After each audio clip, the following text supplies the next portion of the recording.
Hello everyone. So in this video, we're going to talk about problem-solving agents, agents that are solving certain problems through search techniques, how to solve a problem using search techniques. So remember, a goal-based agent is one that acts to reach a specific goal. And problem-solving agents are usually goal-based agents or utility-based agents if we have contradicting goals or complex goals. So we will just keep things simple in order to focus on the search techniques, and we will focus on a goal-based agent. It's trying to act to reach a certain goal. But if reaching that goal requires performing a sequence of actions, then the agent needs to find this sequence of action, and it's called a path to the goal. And in this case, the agent is called a problem-solving agent. It's one that is trying to find a path to a goal. So let's take an example. Path-finding problems, literally. So this is a simplified map of the cities of Romania.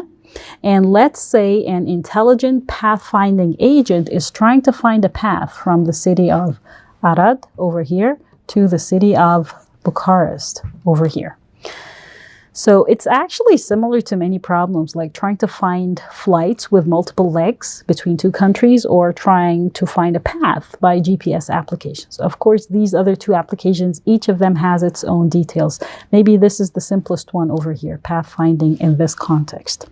So since this environment, as you can see, it's fully observable, it's deterministic, it's not like the locations or the connections between the cities are going to change, right? So it's deterministic, it's observable. I can observe all the roads or all the paths between the different cities. And it is a known environment, then the solution is basically a fixed set of actions. Okay? And again, this is a problem in which we're trying to find a sequence of actions, and it's called a search problem. How do we define a search problem? A search problem is defined in terms of actually 6 different attributes. First, the state space. What is the state space that we are kind of working within?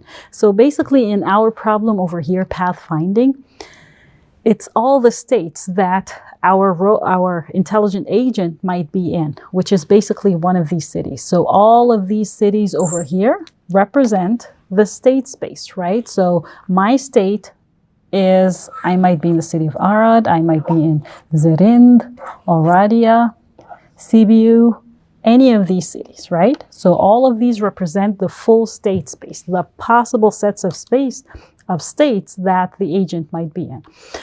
And then in the search problem, we always have an initial state. It's like, okay, where is my initial position on the map? So in this case over here, the initial state is the city of Arad over here. And of course, we have a goal state. This is a goal-based agent, right? So what is the final state that I have to be in? Over here, we have one goal state, the city of Bucharest. In other problems, sometimes the goal is not described by a specific state. It's just a description, and many states might fit within this description. So remember the robo-vacuum agent that we talked about in the previous video?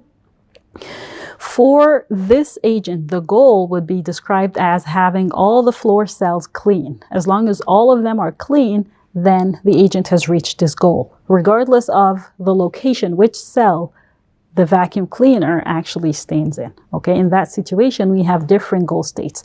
But in this example over here, we only have one goal state. Basically, the agent is trying to reach the city of Bucharest over here. Okay? A search problem also has a set of actions. Think about it as a function that, given a certain state, it tells you what are all the possible actions that you can perform in this state. So let's say the state is Oradea over here. So the actions that can be performed from the city of Oradea is either to go to the city of Zerind or Sibiu. So the actions of this state that are possible to perform from this state is either to Zerind or to Sibiu. Okay. The search problem is also defined through a transition model. It's like, okay, now I'm in a certain state and I decided to perform a certain action. What is the result? How is the state going to transition? So basically, the search problem should have a function called result. It takes as input a certain state and a certain action. Let's say our state is Oradea. I'm now in the city of Oradea, and the action I would like to perform is to go to Zirind. So the result of this state and action is to go to Zirind, or to be in Zirind over here. Okay. Finally, the last attribute for defining our search problem is having an action cost function. Every action might have a different, or different actions might have different costs, right? So let's say I am in the city of Oradea and I would like to go to Zirind. This action has a cost of 71 miles. This is the distance between the two cities. What about the other action, the other possible action from this state, which is going to the city of Sibiu? Well, this action has a cost of 151. So I should also have, in defining my search problem, I should have a function that, given a state, a certain action, and a final state, going from this state, using this action, going to that state, I have to know the cost of performing this action. Okay? Here are many different examples of search problems. So the robo vacuum cleaner, this is a search problem. You're trying to basically find a path that allows you to go through pretty much all the floor cells and ensure that all of them are clean, right? A sliding tile puzzle over here.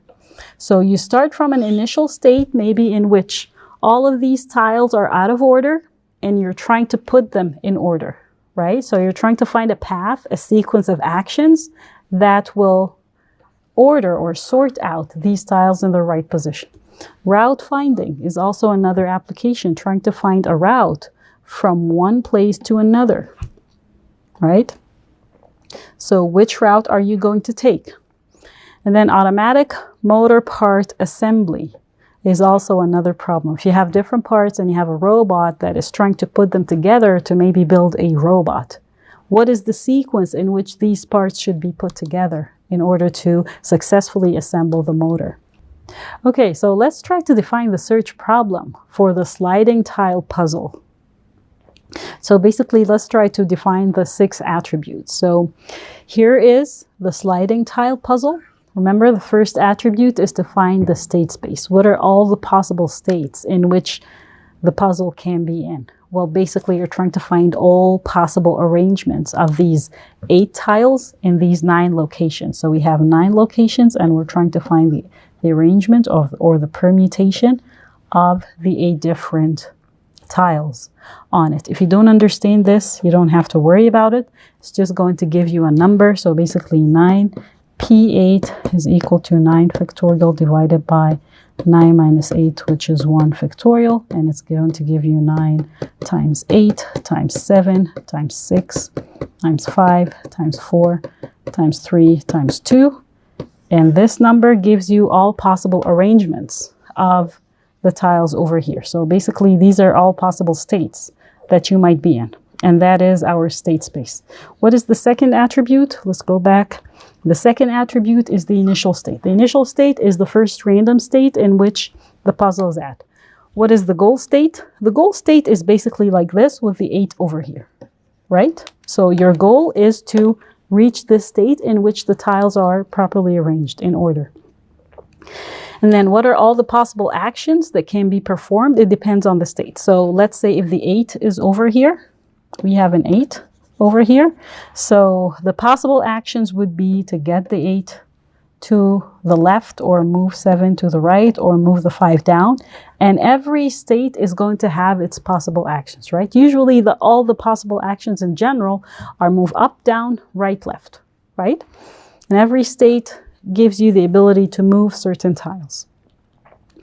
Okay, what about the transition model? It's just going to transition you from one state to another. So basically, if the 8 is over here and you said 8 to the left, so the 8 is going to move over here, and the transition state, or the transition function, will take care of moving the model from one state to another. And then finally, the action cost function. the cost of any move over here is equal to 1, right? And maybe you're trying to find the path that's going to move you from the initial state to the final state with the minimum cost or the minimum number of steps, the least number of steps, okay? So this is how we define this, the search problem for this sliding tile puzzle, and this is how you would define it for any of these applications or any other applications you might think of that can be solved through finding a sequence of steps that takes us to our goal. Now, how do we find the sequence of steps? Well, this is what a search algorithm tries to do. It's an algorithm that takes a search problem as an input and it returns a solution to the problem, or an indication that there is no solution for this problem, which is sometimes the case. Okay, so some of the search algorithms that we will talk about in this module, they actually represent the problem as a tree structure. So this is the original representation of our path finding problem, and it's represented as a tree structure. The root of the tree over here holds the initial state, which is we are at the city of Arad or Arad, right? And the nodes represent the different states that are reached by taking certain actions. So from the city of Arad over here, we can go to Zerind, we can go to Sibiu, or we can go to this third city over here. So we would say that this root node of the tree has 3 children over here, right? Which are the cities we can reach from that city, okay? So the nodes represent the different states that are reached by taking certain actions, and the actions are represented by the edges connecting the nodes, right? So why is there an edge between the city of Arad and the city of Sibiu? Simply because we can move from Arad to Sibiu. Okay, so it represents a possible action over here. All of these edges represent possible actions or possible transitions from one city to another. Now, the search algorithm actually works by trying to expand the nodes. Starting from the root, it tries to expand the nodes in the search tree, and each expanded node is going to lead to new states. So let's say this is our initial state over here. We expand it by trying to go to the cities that are reachable from that city. Okay, and then it keeps expanding. Now that I have reached this, or well, let me use another color. Now that I have reached this city, and that city, I can reach more cities, right? So for example, this city can take me to that one. This city over here, it can possibly take me to that one or that one, right? This city over here, it can take me to that one, right? So the algorithm keeps expanding the nodes and checking if any of these expanded nodes or states represent a goal state. And the path from the initial state to the goal state represents the solution, okay? Or maybe this path over here, from my initial state to the goal state, this will represent the solution. So this is called the solution path, and this is how search algorithms generally work, okay? So they formulate the problem as a tree, they put the initial state as the root of this tree, and then they expand it in order to reach other nodes, and they keep checking whenever they reach new nodes whether they have reached the goal state, the node that represents a goal state, or not. If they have not, they keep expanding. If they have, then they return the path from the initial state to the goal state as the solution. So which node should the search algorithm expand first? There are many different algorithms, and each of them has a different strategy that they follow in order to expand the tree starting at the root. But generally speaking, we can think about a generic algorithm called the best first search. It's an algorithm that decides which node to expand based on some evaluation function. Okay, and then you have different search algorithms. Each of them uses a different evaluation function. And the node that has the minimum value for f of n, the evaluation function, is usually the one that is expanded first. So remember when we talked about an AI agent and how it consists of an architecture and a program? So the best first search would be the program of a problem-solving agent, right? And it takes the percepts, the state it's in, it stores them, processes them, and then it gives us an action as an output. In fact, the program of best first search looks like this. It might look very intimidating, so I'm just going to explain it. You can ignore all the wording over here. I'm going to explain it, and just keep in mind that these algorithms sometimes, I'm intentionally putting it here in the slides, knowing that, of course, you're not going to see all the details when I go through it. But I want you to get used to the idea that these might seem very intimidating, but in fact, they're very simple. So what this algorithm over here is doing is that it's basically starts from the initial state, which is this line over here. It takes as input the problem and the evaluation function. So it takes the initial state and it creates some queue in which it's going to keep all the nodes that are expanded, and it creates a record, a table, that keeps track of, okay, which are the nodes that I have reached.